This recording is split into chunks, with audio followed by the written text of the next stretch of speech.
still turning around.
Are you ready?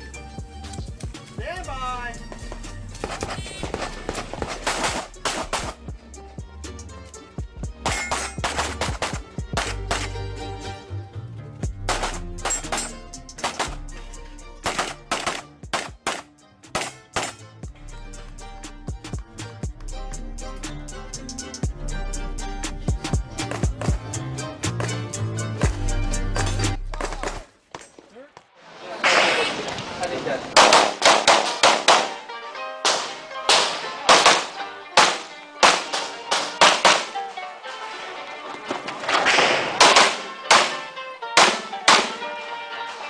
I know they show me.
Of the biennial meet. The Philippine team clinched a gold and a silver in the men's and women's team problem-solving events. National coach and Grandmaster Eugene Torre, who also played in the men's event, says the sport should be made a regular event in the SEA Games. Bakit ko sinasabi na dapat mabasama? Ang chess lang naman yung mental sport. Talaga.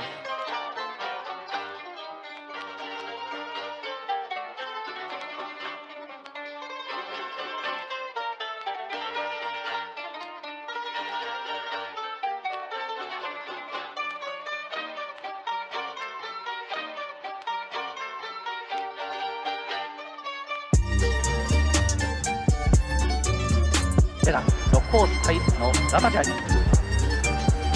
ベガかラタジャイかウシャかミソンか。ゼッケン142番はタイのラタジャイ、この人準決勝では最もいい走りを見せていました。タイは伝統的にスプリント種目は強い種目です。スタート2回目、女子 100m の決勝、大会記録11秒76は5コースのリディア・デ・ベガ。スタート2回目、女子 100m の決勝、日本選手はいません。今度は綺麗にスタート、クミソン好スタートを切った。板遅れている。 50m に勝った。クミソン先頭だ。ベガ出てきた、ベガ出てきた、ベガ先頭、ベガ先頭、背負ってきた、背負ってきた。ベガ勝ちました。勝ったのはリディア・デ・ベガ、2連勝。そして第2位、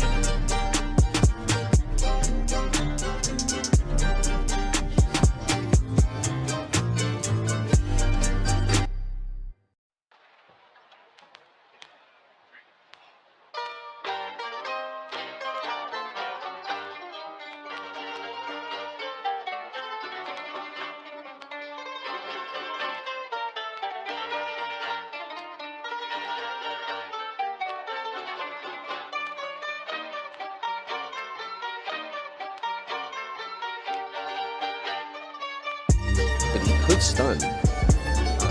I don't exactly blame him. I wouldn't be in a hurry to shoot this either. He's banking it. He's calling a cross-corner bank. It's a little teaser for our upcoming One Pocket event. Oh my God! Oh my God! What a shot! And perfect shape. Good shot. Perfect man. shape. Good Alex shot. has a huge smile on his face. God damn. It ain't over, guys. It ain't over.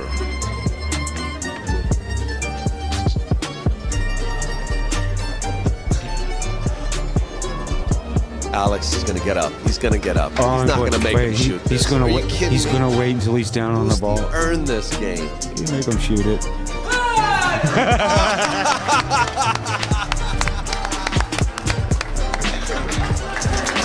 Wow. Francisco Bustamante defeats Alex Pagulayan. Hill. Wow. What a match. What a match. How many people would have banked that ball?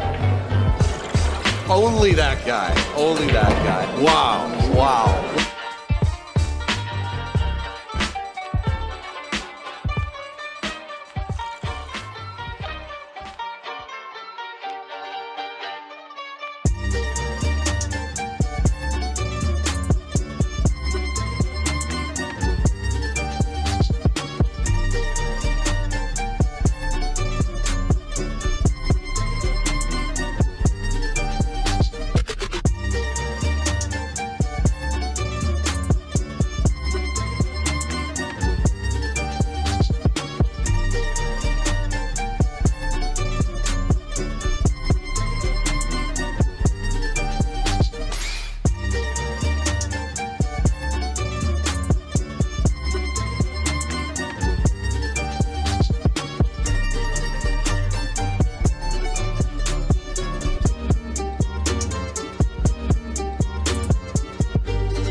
He's too rail banking it, Rob. You kidding me? He's too rail Kidding me?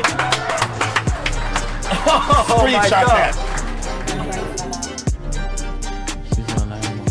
Ich würde tippen, hier sehen wir nochmal 4 Banden. Ich gehe schon mal zum Tisch. 4 Banden auf die 10 von Efren mit links. Jetzt schaue ich mir an. 2 Banden mit, oh. Ah, Wahnsinn. Unglaublicher Stoß von Efren.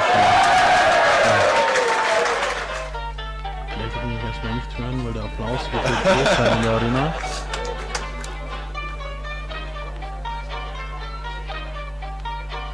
Fabs, du hast ja dann gleich zu tun. Ich sag jetzt schon mal vielen Dank fürs Mitkommentieren. Vielen Dank, gerne. Gleich wird der Applaus explodieren und man wird ihn sicher hören. Ich hoffe, du sitzt vielleicht weiter. Oh! Oh, der zum Abschluss.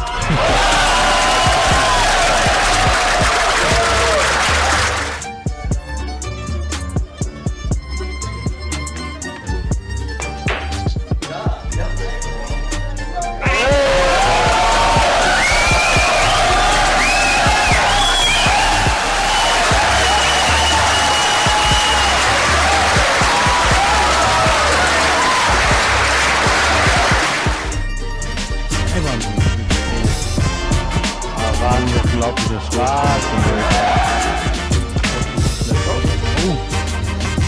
Oh, der zum Abschluss.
Beautiful game, this 11th game, huh, Bunny? Beautiful game. We are happy to be witnessing live this exciting one-on-one encounter between Paeng Nepomuceno, who bags a turkey here on game number 11 as he tries to finish well. This is a down-the-wire finish. A down-the-wire finish. He's Paeng Nepomuceno, a true sportsman. A true sportsman, ladies and gentlemen.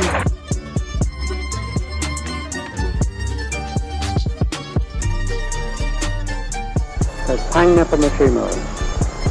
Let the lead he had slip. Now 7 pins in the match. At the halfway mark of the last game of the 3-game final. 7 pins in favour of 23-year-old Paeng Nepomuceno, who holds a strike. Oh, the crowd says it all here. Here is our 1980 Bowling World Cup champion, Paeng Nepomuceno from the Philippines. Paeng Nepomuceno receiving the first place prize, the new 23-year-old Bowling World Cup champion, Paeng Nepomuceno from the Philippines.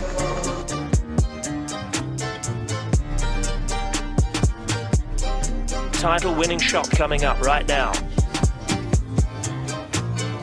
It's on its way, and there it is, all 10, the strike that he was looking for, and the sign of a man who says, I'm number one. That was a great shot from Pieng there, trusting the ball again. Marvellous sportsmanlike response from the Germans. Grabowski and Martina leading the applause.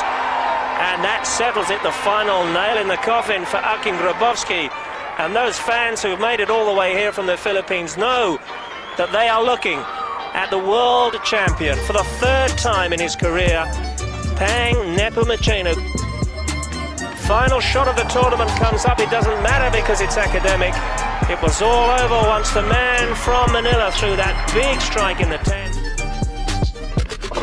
And for Pang Nepomuceno, the start of yet another reign as the undisputed king. And so for Pang Nepomuceno, another ritual recognizing him as the champion of champions.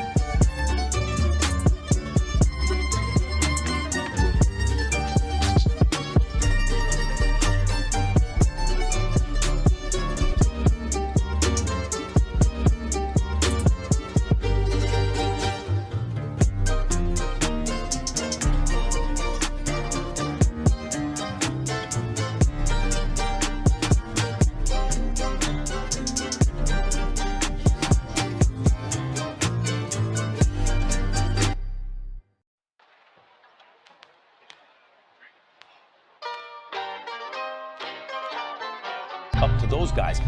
Bill James, the great baseball sabermetrician, had a way of ranking baseball players that I came across as a kid and thought, that's really smart. You have to rank them at their best and then also over the course of their careers. Because when you have that argument, are you talking about who accomplished the most or what heights did they reach? What peak did they reach? Take either for Pacquiao. Take his peak. Was it at 140 pounds? When he obliterated Ricky Hatton, Miguel Cotto, and then Oscar De La Hoya, though that was at 147. Was that Pacquiao's peak? Because remember, that's when the Mayweather-Pacquiao hype actually reached fever pitch. Oh my God, these are two of the best fighters we've ever seen, and they're both in their primes, in the same weight class at the same time. We have to see that fight. So Pacquiao's peak was just about as good as anyone in history. Now, I'd have favored Mayweather back then. He's the naturally larger fighter, and that's the point. When you talk about pound for pound, if a fighter moves up out of his natural weight class and can still compete with the best who ever did it, what does that mean about the quality of that fighter's prime, pound for pound? And then when you look at the career accomplishments, Pacquiao as a 40-year-old just beat, as I mentioned, the third best welterweight in the division, except really Pacquiao's the third best welterweight in the division. But do you realize he turned pro as a 16-year-old? Not even 5 feet tall, not even 100 pounds, and won his first lineal title a couple of years later as a flyweight. Didn't turn pro as a flyweight, won the lineal championship of the world, and then skipped up a couple weight classes and started tearing through divisions. Was a late-minute replacement against Lelo Ladwaba, who was considered a guy on the rise on pound-for-pound list, top 10 type, maybe a heavy favorite. Pacquiao destroyed him in such a way, we wondered, what could he do against Marco Antonio Barrera? Well, let's not get ahead of ourselves. Barrera may be a little long in the tooth, but he's still one of the best ever. Pacquiao, what he did to Barrera was scary, the way he dominated Barrera. It's the kind of fight that I'll never forget watching. Oh my God, I've rarely seen a performance like that. Had a great series of fights with the still great Eric Morales. I mean, when you think about what Pacquiao did from flyweight to 154 pounds, from a teenager till 40 years old, and when you consider the heights he reached, you're talking about certainly one of the best pound-for-pound fighters of all time. I believe, considering the fact that he's a much naturally smaller fighter than Mayweather, a better pound-for-pound fighter than Floyd Mayweather, and actually a guy who has a case. Whether you think he'd win it or lose it, he has a case. He could submit his resume and say, I want consideration as the best fighter who's ever lived.